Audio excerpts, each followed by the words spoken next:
일본을 이렇게 여행해 보면 우리나라와 다른 점이 많다는 것을 발견을 하게 됩니다. 제일 먼저 느끼는 것이 자동차가 달리는 이런 방향이 우리나라와 정반대입니다.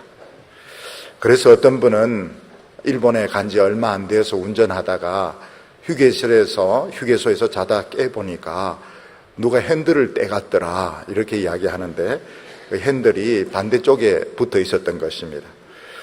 다른 사람은 말도 말하고 내가 자다가 일어나 보니까 운전사도 없는데 차가 달리더라고 이야기를 했는데, 사실은 반대쪽에 운전석이 있었던 것입니다. 또 일본에 이렇게 가보면 교회 십자가를 보기가 어렵습니다. 있기는 하지만 그렇게 많지는 않고, 또 있어도 결혼 예식장인 경우가 많습니다. 그 대신에 절이라든지 신사가 많은 것을 보게 됩니다. 우리나라에는 거리에 보면 커피숍이 많은데, 일본에도 있기는 있지만 커피숍이 우리같이 그렇게 많지는 않고, 가끔씩 찻집, 키샤땡이라 해서 찻집이 있는 것을 보게 됩니다.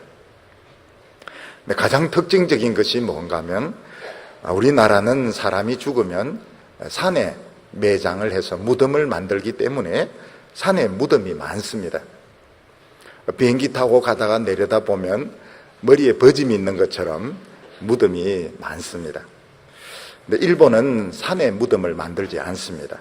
동네 옆에다가 이렇게 비석을 세우고 무덤을 만드는데, 동네 옆에 무덤이 있습니다. 베트남에 가보면 무덤이 논이나 밭 가운데 있습니다. 그 사람이 일하던 곳에서 죽어 눕는 것이 좋다 이래서 밭이나 논에 무덤을 만듭니다. 영국에 가보면은 무덤이 교회 마당에 옆에 쭉 있습니다.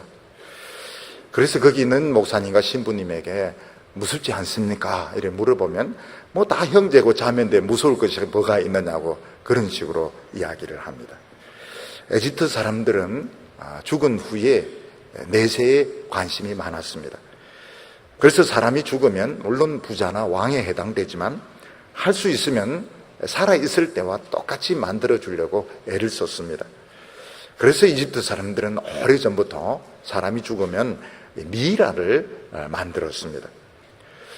에집트에 가면 피라미드가 많이 있는데 굉장히 큰 것도 있고 조그만 것도 있습니다. 이 큰 피라미드는 고왕조 때 만들어진 것인데, 그때는 바로의 권세가 얼마나 컸는가 하면 한 50톤씩 하는 이런 바위들 80만 개를 모아가지고 피라미드를 만들었습니다. 근데 중앙조에 오면은 왕의 세력이 약해지게 됩니다. 귀족이나 이런 제사장의 세력에 밀려가지고 바로의 세력이 약화되기 때문에 이 피라미드가 작아지게 됩니다. 조그만 피라미드를 만들게 됩니다. 나중에 신앙조에 오면 피라미드를 아예 안 만들고 비밀의 계곡에 몰래 이렇게 매장을 합니다. 왜냐하면 거의 모든 피라미드가 도굴이 되기 때문에 도굴을 방지하기 위해서 무덤을 감추어 놓습니다. 왕의 무덤 중에서 도굴 안 된 것이 없습니다. 전부 다 도굴이 다 됐습니다. 왜냐하면 그 도굴꾼들도 역사가 한 2000년 정도 됩니다. 그리고 어떤 마을은 마을 전원이 도굴꾼이기 때문에 모든 피라미드는 다 도굴이 다 되었습니다.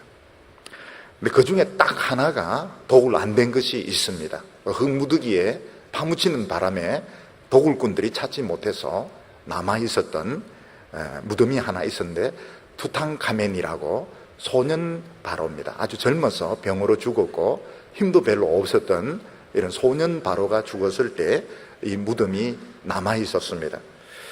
이 무덤을 발굴한 에집트 영국 과학자들이 입을 딱 벌려 다물지를 못했습니다.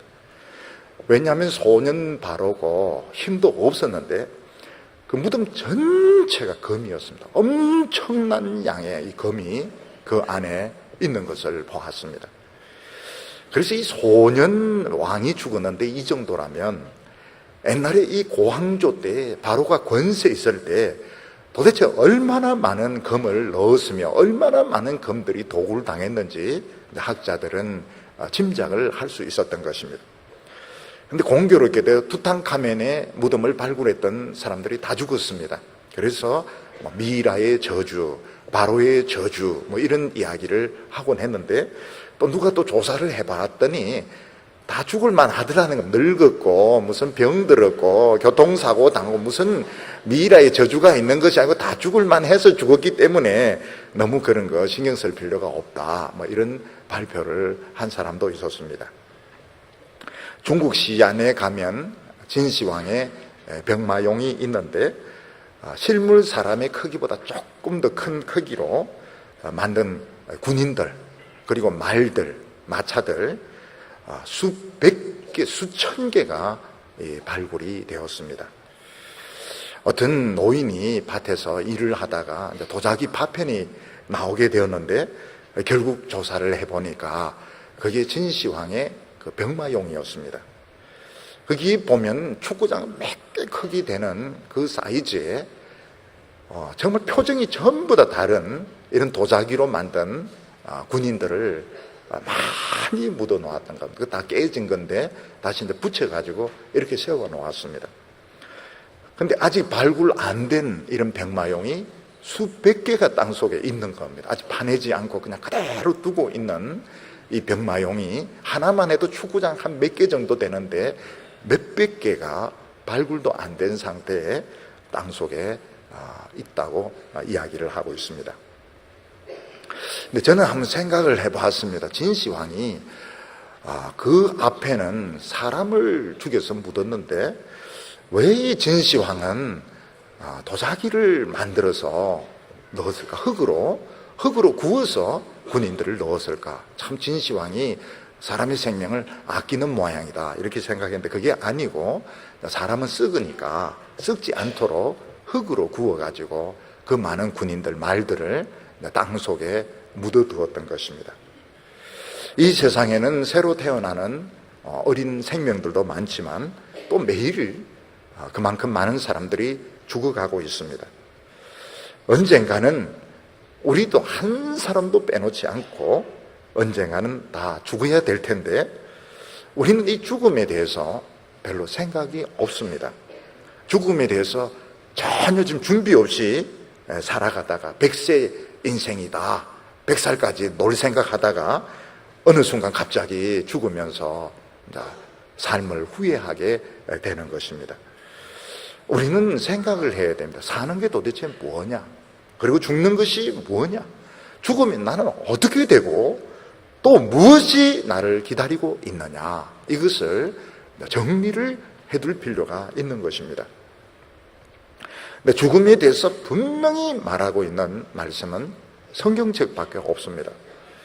또 죽음에 대해서 분명히 말씀하시는 분은 또 예수님밖에 없습니다. 왜냐하면 성경책은 하나님의 말씀인데, 하나님은 우리 인간을 만드시고 또 우리 인간의 그 미래에 대해서, 삶과 죽음에 대해서 주관하시는 분이 하나님이시기 때문에 하나님만 분명히 말씀하실 수 있고, 또 예수님은 실제로 죽었다가 살아나신 분이시기 때문에 예수님만이 삶과 죽음에 대해서 분명히 말씀하실 수가 있는 것입니다. 우리가 오늘 성경을 보면 그렇게 아름다웠고 또 한평생 아브라함의 믿음의 동지로 살았던 이 사라가 죽습니다. 우리는 집안의 어른이든지 또 가족이 죽었을 때 그 죽음이 얼마나 큰 짐이 되는지, 정말 혼자서는 감당하기 너무 큰 무거운 짐이 되는 것을 느낄 때가 많이 있습니다. 아브라함은 사랑하는 아내 사라가 죽었을 때 생각을 했습니다. 어떻게 장사를 지내야지 우리 후손들이 하나님 믿음으로, 축복으로 돌아올 수 있겠는가. 그래서 아브라함은 사라의 이 무덤을 후손들이 하나님께로 돌아올 수 있는, 말씀으로 돌아올 수 있는 믿음의 징검다리로 만들기로 생각을 했습니다. 결국 아브라함의 생각대로 430년이 지난 뒤에 이스라엘 백성들은 가나안 땅으로 돌아오게 됩니다. 그래서 우리는 삶과 죽음이 다 중요하고 이걸 준비를 해 놓아야 됩니다. 내 인생이 어떤 인생이며 나의 죽음이 어떤 죽음이며 앞으로 내가 후손들에게 무엇을 물려줄 것인지 준비를 해놓을 필요가 있는 것입니다. 오늘 첫 번째는 사라의 죽음이 어떤 죽음이었느냐 하는 것입니다. 사라의 죽음을 이야기하려면 사라의 그 인생을 이야기할 수밖에 없습니다. 요즘 우리나라에서는 좋은 책을 많이 쓰고 소설을 많이 쓴 이런 작가들이 죽었을 때 사회에서 많은 관심을 가지는 것을 보게 됩니다. 토지를 쓴 박경리 씨가 죽었을 때, 별들의 고향을 쓴 최인호 씨가 죽었을 때, 무소유를 쓴 법정 스님이 죽었을 때 우리 사회는 많은 이런 관심을 가졌던 것을 볼 수 있습니다. 또 우리나라에는 참 죽고 난 뒤에도 존경받는 이런 종교계의 이런 지도자들이 각 종교마다 다 있었습니다. 이것은 우리 한국 종교로 보면 큰 복이라고 말할 수 있습니다. 천주교회는 김수환 추기경이 참 죽고 난 뒤에도 존경을 받았고, 불교에는 성철 스님이 죽고 난 뒤에도 존경을 많이 받았습니다. 기독교에는 한경직 목사님이 죽고 난 뒤에 존경을 많이 받았습니다. 이분들의 공통된 특징이 무엇인가 하면 자신의 그 신분이나 지위를 이용해서 얼마든지 치부할 수 있었고 또 얼마든지 더 잘 살 수 있었지만 이들은 정말 가난하게 검소하게 살았던 것입니다. 김수환 추기경은 자기 스스로를 바보다 이렇게 불렀고, 그가 남긴 것은 오래된 뿔테 안경과 지팡이 밖에 없었습니다. 또 성철 스님은 얼마나 옷을 떨어지면 기워입고 이렇게 했던지 그가 남긴 것은 완전 누더기 장삼 한 벌을 남겨놓았습니다. 또 한경직 목사님은 은퇴하고 난 뒤에 그 남한산성에 있는 15평짜리 조그마한 그 집에서 굉장히 춥습니다. 또 남한산성은 서울에서도 굉장히 춥습니다. 거기서 가진 것 없이 빈손으로 살다가 돌아가셨습니다. 이런 것을 보고 많은 사람들이 그들을 존경을 했습니다. 오늘 우리에게 중요한 것은 이런 문인들, 작가들의 죽음도 훌륭하고 또 유명한 종교인들의 죽음도 참 중요하지만 더 중요한 것은 나에게 내가 죽은 뒤에 어떻게 되나, 내가 죽은 뒤에 뭐가 기다리고 나는 어떻게 되는가, 이것을 분명히 알 필요가 있는 것입니다. 이게 분명히 되지 않으면 제일 큰 인생 살고 난 뒤에 내 인생 헛살았다 하는 후회를 하게 될 것입니다. 오늘 말씀 창세기 23장 1절을 보면 사라가 127세를 살고 죽었으니 이것이 곧 사라의 향년이라 이렇게 말했습니다. 사라는 아름다운 여인이었고 남편을 자기 주인처럼 순종하던 믿음의 여인이었습니다. 그러나 사라는 어떤 의미에서는 참 평범한 삶을 살고 참 힘든 인생을 살았습니다. 우리가 사라의 인생에 뭐가 대단하다거나 위대한 걸 찾아볼 수가 없습니다. 사라는 남편 아브라함이 하나님의 말씀을 듣고 그 안정된 삶을 버리고 가나안 땅으로 떠날 때 함께 떠났습니다. 남편의 말을 믿고 함께 떠났습니다. 근데 현실은 굉장히 가혹했습니다. 일단 남편의 직업 자체가 목축업이기 때문에 이 목축업은 그 여성들에게는 정말 가혹한 환경이었고, 또 계속 돌아다니는데 이 외국을 돌아다니니까 객지 생활을 하니까 사라의 생활은 굉장히 고달픈 인생이었습니다. 사라가 가나안 땅에 갔을 때 흉년이 들어서 애굽으로 피하게 됩니다. 근데 애굽에서는 또 젊고 아름답게 생겼다고 해서 바로의 후궁으로 뽑혀가게 됩니다. 하나님께서는 믿음의 자손을 낳을 것이다 이렇게 했는데 바로의 자손을 낳을 뻔했습니다. 하나님이 지켜주셔서 간신히 나오기는 했지만 사라의 인생은 그렇게 평탄한 인생은 아니었습니다. 그리고 또 가나안 땅에 흉년이 들었을 때 그랄 땅에 갔다. 이번 또 왕들이 또 왜 이리 사라를 또 좋아하는지 모르겠습니다. 또 아비멜렉의 또 후궁으로 또 들어갔다가 또 겨우겨우 풀려 나오기도 했습니다. 그리고 이 사라의 그 어려움은 무엇인가 하면 한평생 아이를 낳지 못하는 그 불임의 여성으로서 남들이 알지 못하는 마음고생을 많이 했습니다. 손가락질도 많이 당하고 업신여김도 많이 당했는데 결국은 자기 여종을 남편에게 첩으로 주었는데 이 여종 하갈이 임신한 걸 딱 알자마자 자기를 업신여기고 무시하고 또 막 가출을 하고 이러면서 사라는 마음고생을 많이 했던 것입니다. 우리가 이 사라의 인생을 보면 사람 참 아름다웠다, 믿음 좋은 아브라함의 부인이었다 하지만 그의 인생은 참 힘든 인생이었습니다. 그는 목축업자 남편을 따라다녀야만 했고 그리고 흉년이 있었고 전쟁이 있었고 또 옆에 동네가 팍싹 유황불로 멸망하는 이 소돔과 고모라의 멸망을 보기도 했고 2번 이상씩 다른 사람에게 뺏기는, 다른 사람의 아내로 뺏겼다가 겨우 풀려나오는 이런 어려움을 겪기도 했습니다. 제일 심한 고통은 한평생 아기를 낳지 못하는 불임의 여성으로서 마음의 고통을 많이 겪었던 것입니다. 사라는 하나님의 말씀을 믿었지만 잘못된 데에 빠질 때도 있었고 또 다른 남편 아닌 다른 사람의 부인이 될 뻔했던 적도 있었습니다. 근데 하나님께서는 끝까지 사라를 지켜주셔서 믿음의 길로 한평생 걷게 하셨습니다. 사라는 드디어 89세 때 하나님의 말씀대로 임신을 하게 되고 90세에 아들을 낳게 되었습니다. 사라는 자기가 하나님의 말씀을 믿기는 믿었지만은 이래 늙어서 아브라함의 아이를 낳고 자기 젖으로 아이를 키워주는 믿지 못했던 것입니다. 근데 사라는 드디어 90세에 약속의 아들 이삭을 낳고 마음껏 웃게 되었습니다. 원래 사라는 잘 웃는 성격이었던 것 같은데 중간에 웃음이 없어졌습니다. 아이를 낳지 못하는 이런 마음고생 때문에 잘 웃지 않다가 90세에 아들을 낳고 난 뒤에 하나님이 나를 웃게 하시니 내가 마음껏 웃으리로다. 그 옛날에 밝은 성격, 마음껏 웃는 이런 성격을 되찾았던 것을 볼 수가 있습니다. 우리가 이 사라의 생애를 보면 믿음이라고 하는 것은 머릿속으로 생각하는 것이나 고정된 것이 아니라는 것을 알게 됩니다.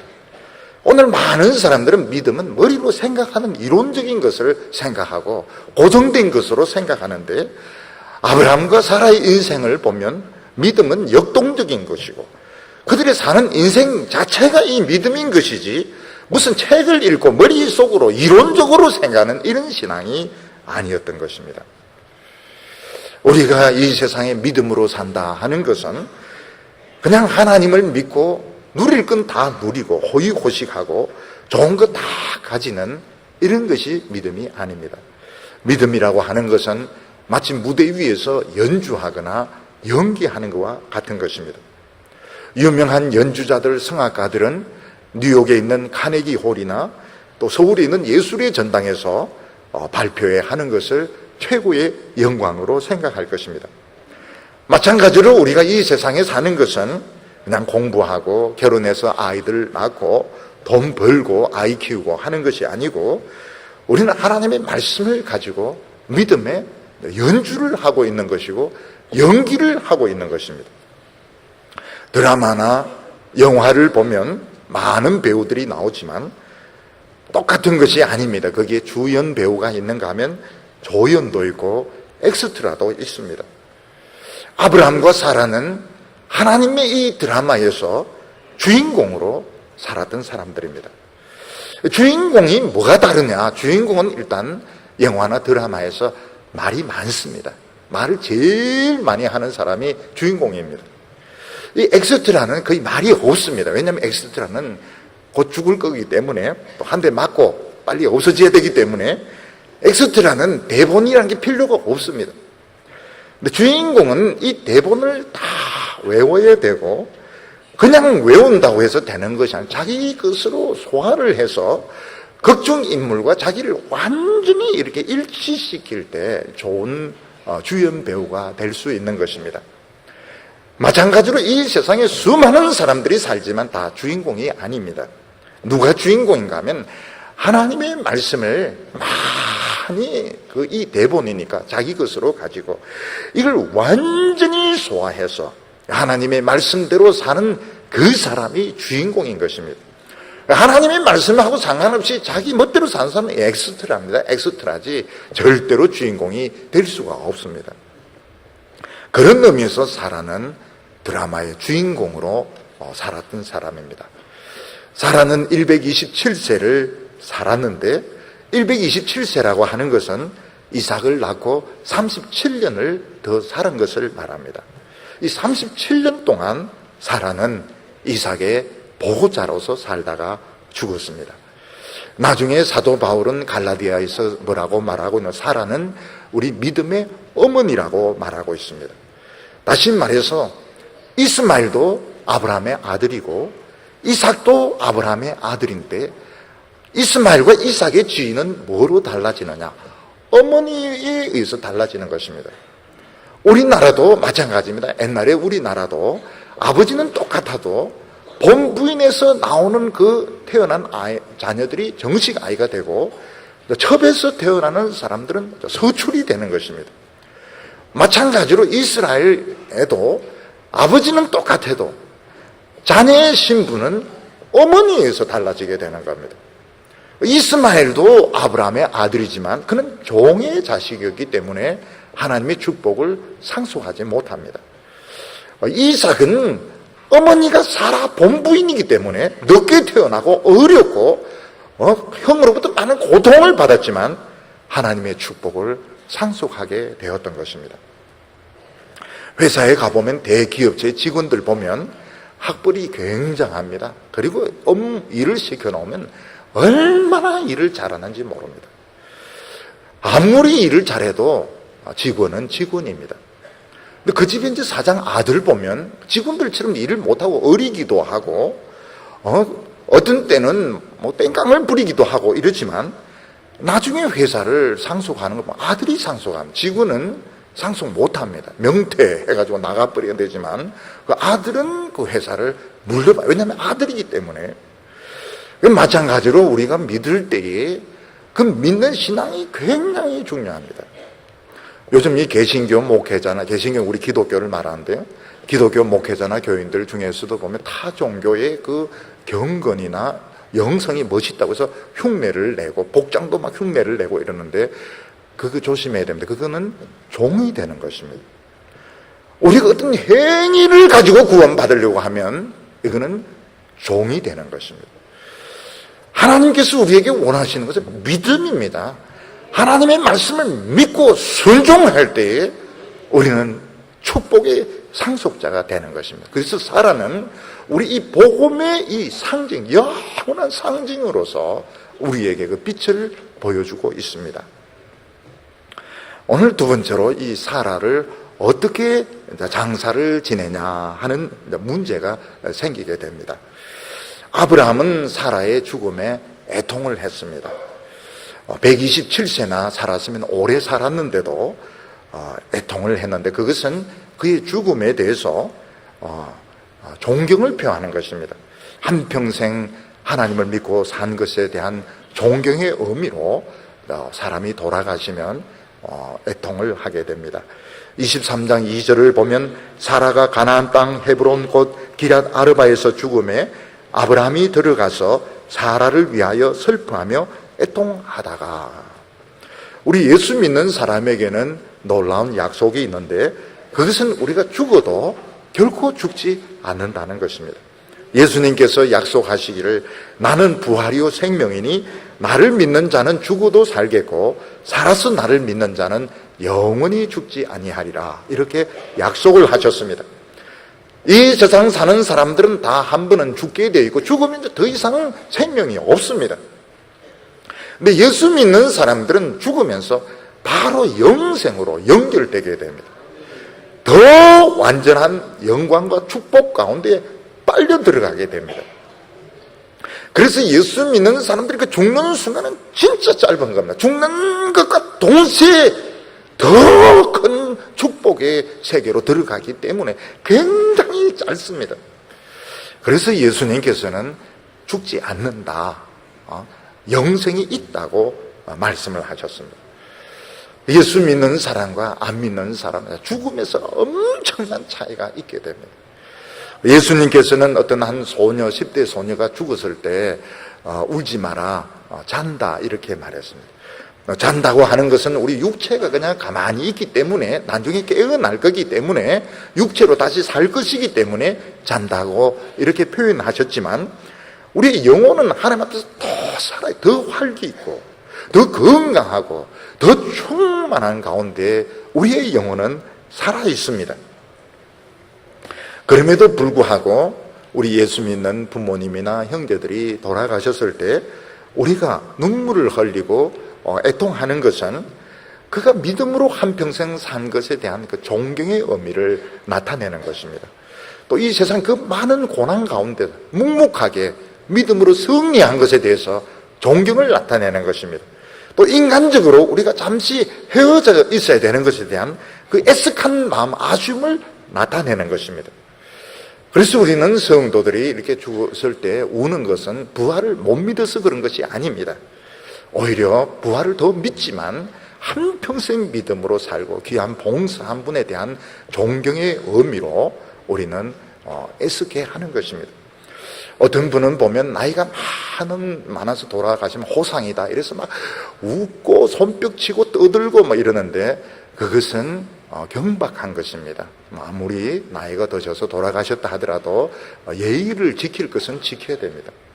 어떤 분은 우리 목사님이 천국 가셨으니까 신난다, 춤추자, 막 댄스하고 이러는데 생각은 좋지만 남들이 보기엔 좀 이해가 안 되고 경박한 것입니다. 아무리 그래도 마음속으로는 춤추고 싶어도 막 농담도 너무 심하게 하고 이런 것도 다 좋지 못한 겁니다. 이거는 경박한 것이고 우리는 그 사람이 한평생 믿음으로 싸우고 믿음으로 승리한 것에 대해서 우리는 충분히 예의를 지킬 필요가 있는, 부활을 못 믿어서 그런 것이 아닙니다. 부활을 믿지만 예의를 지키는 것입니다. 사람이 죽으면 시체가 급격하게 부패를 합니다. 굉장히 빨리 부패하기 때문에 결국 매장을 할 수밖에 없는데 매장하는 것은 우리의 육신을 하나님께 반납하는 것입니다. 군인들이 군대 생활하다 제대할 때 보면 철모라든지 총이라든지 군화 같은 걸 반납을 하고 민간인 신분으로 돌아오게 됩니다.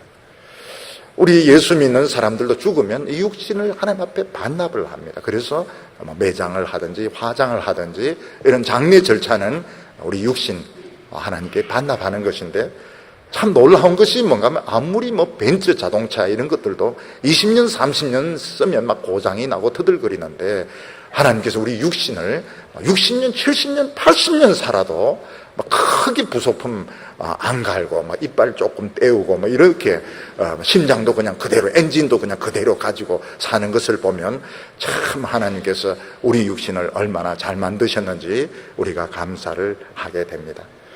우리 예수 믿는 사람들은 죽어도 다 살아 있습니다. 예수님께서는 출애굽기에서 하나님께서 모세에게 나는 아브라함의 하나님이요 이삭의 하나님이고 야곱의 하나님이다 하면서 하나님은 죽은 자의 하나님이 아니고 산 자의 하나님이기 때문에 아브라함과 이삭과 야곱은 하나님 앞에 살아있다. 굉장히 놀라운 말씀을 하셨습니다. 그래서 우리 죽은 성도들이 하나님 앞에 살아있습니다. 우리와 다른 위치에서 다른 모습을 가지고 살아있습니다. 예수님께서 높은 산에서 변화가 되셨을 때에 죽은 지 오래된 모세가 나타났습니다. 모세의 환상이 아닙니다. 모세가 나타났습니다. 오래전에 하늘로 올라갔던 엘리야가 거기 나타났습니다. 예수님께서 말씀하시는 것은 우리는 죽는 것으로 끝나는 것이 아니고 죽음 뒤에 영원한 생명이 있다는 것을 증명을 해 주신 것입니다.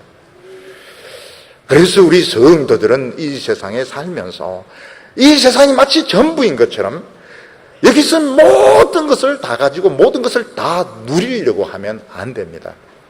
우리는 이 세상에 살면서 다 누리라고 사는 것이 아니고 하나님이 우리의 중심을 테스트해 보시는 겁니다. 정말 믿음으로 사는지 믿음으로 살지 않는지 테스트를 해보는 겁니다. 시험 치는 것이지 이 세상의 모든 것이 아닙니다. 고3 수험생들이 대학교 시험을 칠 때 어떻게 합니까?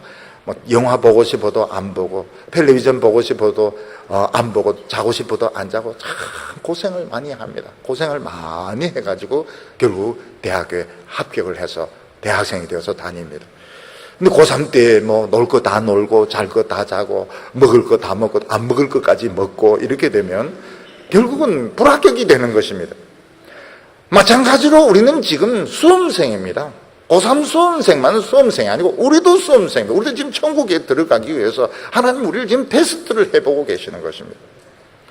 부자와 나사로 비유해 보면 부자는 자기가 지옥 갈 줄은 꿈에도 생각 못했습니다. 하나님 잘 믿었죠. 돈 많이 벌었죠. 세상에서 성공을 했죠.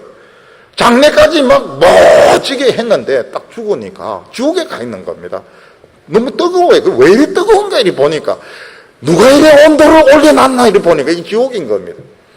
그래서 부자가 저 멀리 아브라함이 무슨 아브라함이죠. 내가 왜 여기 있나요? 내가 여기 있어야 될 이유가 없는데 왜 내가 왜 여기 있어야 됩니까? 이렇게 물어보니까 아브라함이 뭐라고 막 얘야.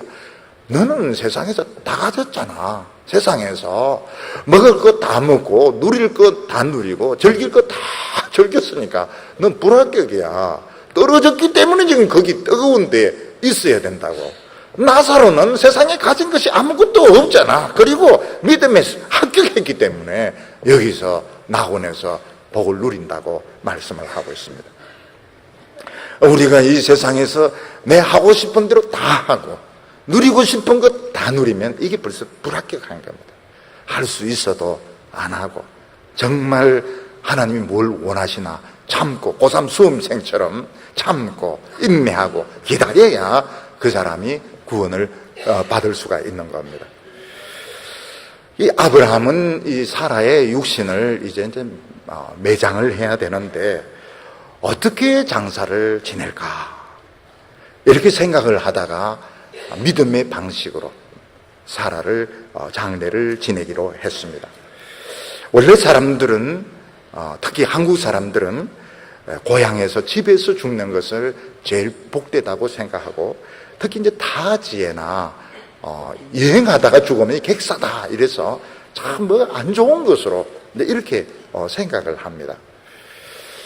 그런데 선교사들은 죽어도 자기 나라로 시신을 가져가지 않습니다. 왜냐하면 선교사는 복음을 전하는 거기가 자기 고향이기 때문에 선교사는 죽었다고 해서 시체를 본국으로 가져가지 않습니다. 우리나라에 와서 복음을 전한 선교사들 죽었을 때 여기 다 묻혀 있습니다. 한강가의 양화진에 거기 묻혀 있고 대구에서도 선교사 아마 제일교회 옆에 묘지가 있습니다. 돌아가지 않습니다. 왜냐하면 여기가 내 고향이기 때문에 그들은 여기에 묻히기를 더욱 원하는 것입니다. 전쟁하다가 죽었을 때도 미군들은 봐가지고 고향으로 가지고 갑니다. 내 고향 고향에 가서 묻히는 영국 사람들은 안 가져옵니다. 영국 사람들은 뼈를 가지고 오지 거기 그냥 묻혀버리게 합니다. 아브라함과 사라는 원래는 메소포타미아에서 살았지만 하란 사람입니다. 하란. 원래 이 사람들은 하란 사람이고 또 하란에 거기서 정착을 가족들도 거기에 있습니다. 하란으로 데리고 가야 되는데 아브라함은 사라의 시신을 하란으로 가져가지 않습니다. 왜냐하면 우리는 하란을 떠났기 때문에 하란은 더 이상 우리 집이 아니다. 그래서 사라를 하란으로 데리고 가지 않습니다. 또 가나안 사람들 방식으로 장례를 치르지 않습니다. 왜냐하면 우리는 가나안 사람이 아니기 때문에. 가나안 사람, 특히 여기 헷 사람들인데 이 헷 사람들은 공동묘지에 그냥 집어넣습니다. 근데 사라는 헷 사람이 아니에요. 우리는 여기 살았지만 우리는 천국을 바라본 사람이고 우리는 천국 사람이기 때문에 우리는 헷 방식으로도 장례를 치르지 않겠다. 그러면 어떻게 하겠느냐? 우리 방식으로 장례를 치는데 하나님께서 가나안 땅을 주신다고 약속을 하셨기 때문에 참 땅을 구입을 하게 됩니다. 아브라함이 처음과 마지막으로 약속의 땅에서 땅을 구입을 해서 거기에 사라를 매장을 하게 됩니다. 햇사람들은 아브라함에게 뭐라고 제안을 하는가 하면, 당신은 하나님의 방배, 천사와 가기 때문에 아무 무덤에 장례를 치러도 우리는 반대하지 않습니다. 부디 여기 무덤에 장례를 치러주시기를 바랍니다. 이렇게 부탁을 하는데, 요거는 이제 미신적인 생각이었습니다. 햇사람들은 어떻게 생각해요? 이 하나님의 사람, 이 축복받은 사람하고 같이 묻히면 자기들과 후손이 복을 받는다, 이렇게 생각해서 햇사람들이 무덤에 같이 장세를 지내달라고 부탁을 한 것입니다. 우리나라 사람들 보면 명당에 묘지를 만들면 후손이 복을 받는다, 그래서 명당을 막 찾지 않습니까?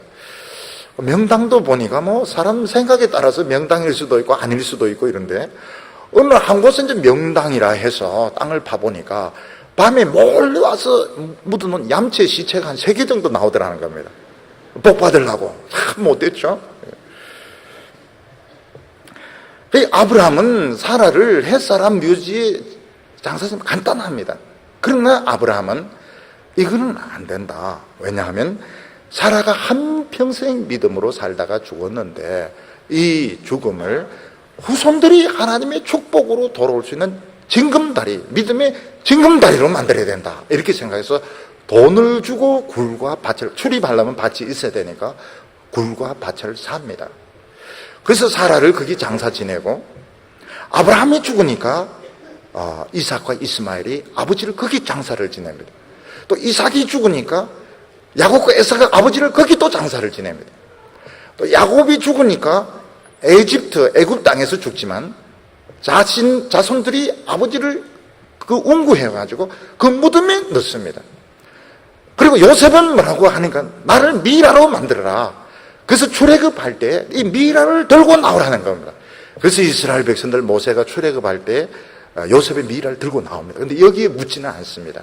에브라임 땅, 딴 곳에 묻지만, 결국은 사라가 묻히고 아브라함이 묻히고 이삭이 묻히고 야곱이 묻히고 이스라엘 백성들 수백만 명이 와가지고 결국 이 약속의 땅, 가나안 땅을 차지하게 되는 것입니다. 여기서 아브라함이 원했던 것이 무엇인가 하면, 우리 후손들은 이 가나안 땅, 약속의 땅을 포기해서는 안 된다는 겁니다. 왜 가나안 땅이 그렇게 중요한가? 하나님이 주신다고 약속하셨고, 이곳은 하나님의 말씀이 임하는 현장인 것입니다. 하나님이 말씀이 임하는 이 현장을 포기하지 말라.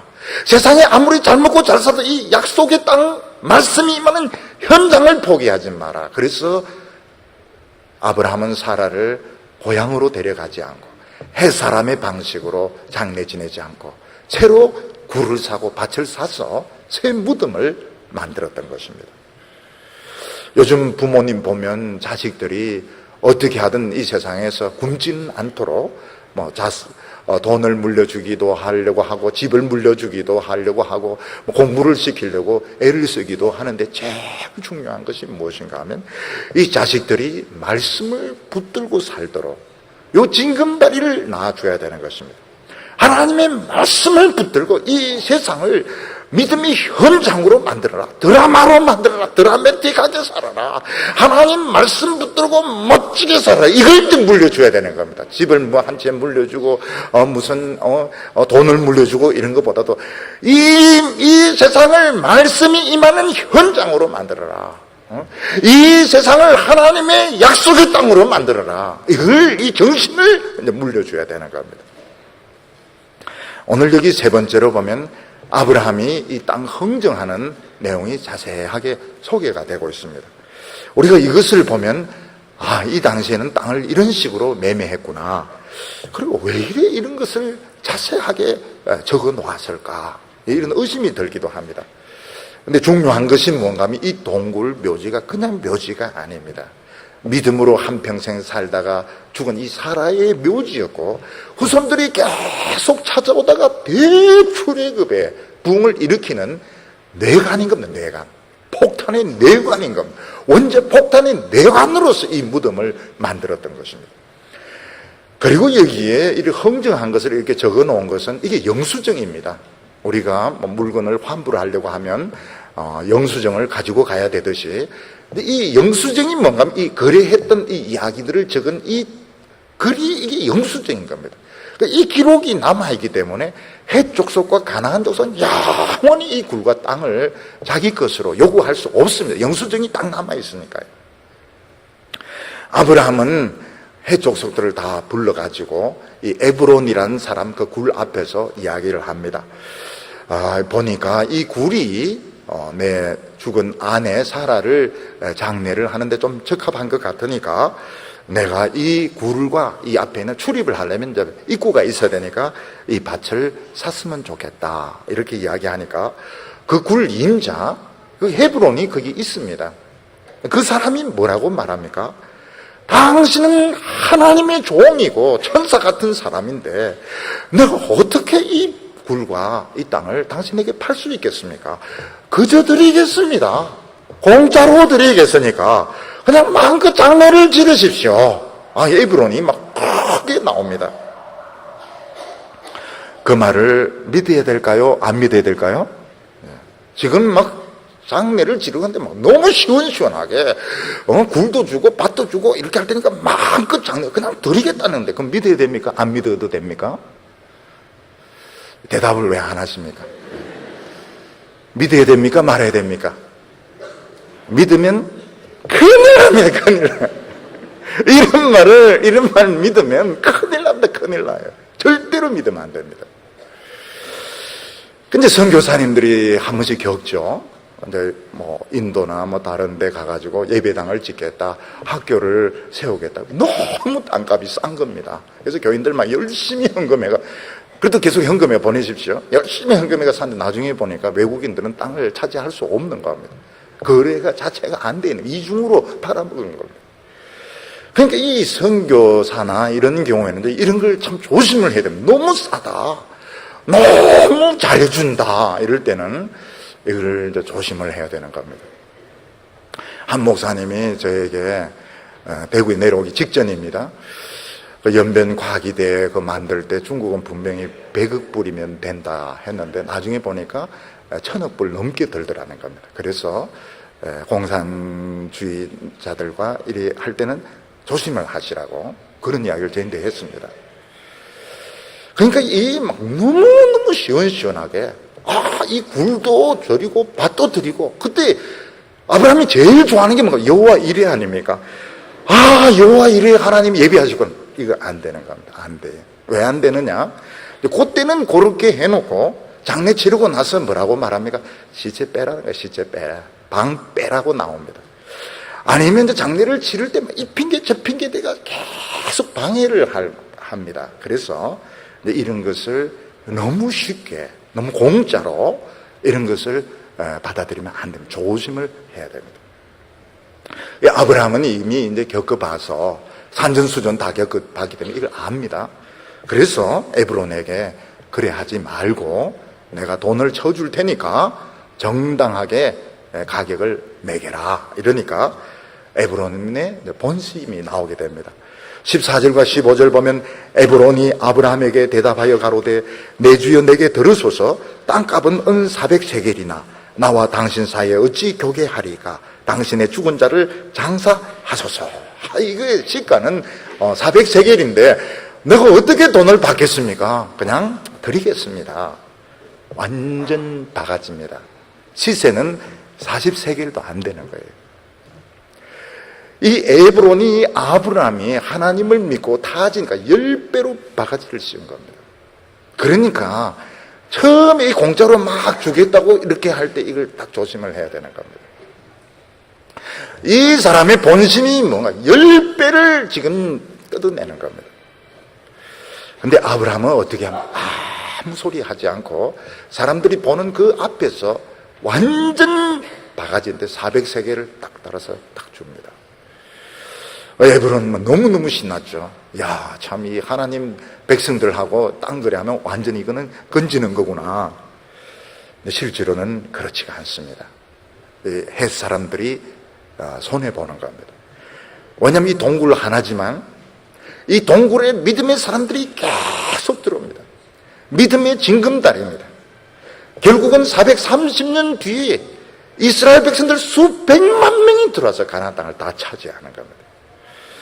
아브라함은 먼 미래를 내다보았기 때문에 눈앞에 10배 바가지 쓰는 거 가슴 아파하지 않고 그냥 달아주고 결국은 미래의 큰 약속을 차지했던 것입니다. 오늘 우리 교인들은 천국에 들어가는 것을 너무 쉽게 생각합니다. 예수님께서는 천국에 들어가는 것이 쉽지 않다고 분명히 말씀하셨습니다. 그때에 많은 사람들이 천국에 들어가기를 원하지만 들어가지 못할 거라고 말했습니다. 예수님은 특히 부자가 천국 들어가기가 얼마나 어려운지 낙타가 바늘기에 들어가는 것이 천국 들어가는 것보다 더 쉬울 거라고 말했습니다. 우리가 이 세상에서 가질 것 다 가지고 누릴 것 다 누리고 좋은 평판 다 받고 천국 들어간다. 이거는 고3 학생이 영화 볼 거 다 보고 야구 볼 거 다 보고 놀러 다닐 거 다 놀러 다니고 명문대 들어가겠다는 생각과 똑같습니다. 우리가 이 세상 사는 것은 진짜로 사는 것이 아닙니다. 하나님께서 우리의 중심을 바라보시는, 진짜 하나님을 믿는지 안 믿는지, 얼마나 충성되게 사는지 안 사는지 하나님께서 지금 시험을 치는 것입니다. 고3 수험생들 불쌍해 죽지 않습니까? 요새 보면 진짜 시간 없이 공부를 하는데 우리도 수험생인 겁니다. 우리도 지금 천국에 들어가려면 천국에 들어가기 쉽지가 않습니다. 사람들은 예수 믿으면 다 들어가지 않습니다. 예수 믿는 게 뭔데? 예수 믿는 게 이겁니다. 예수 믿는 게 입으로만 믿는다고, 머리로 믿는다고, 누릴 것 다 누리고 가질 것 다 가지고 세상에서 어려운 거 하나도 없이 천국, 그건 너무한 것이, 너무 탐욕스러운 것이죠. 우리는 이 세상에서 수험생처럼 살아야 됩니다.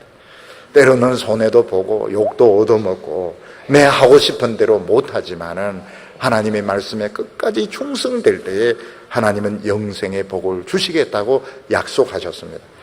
하나님께서 이 세상을 만드셨기 때문에 앞으로 또 다른 세상을 만드실 것입니다.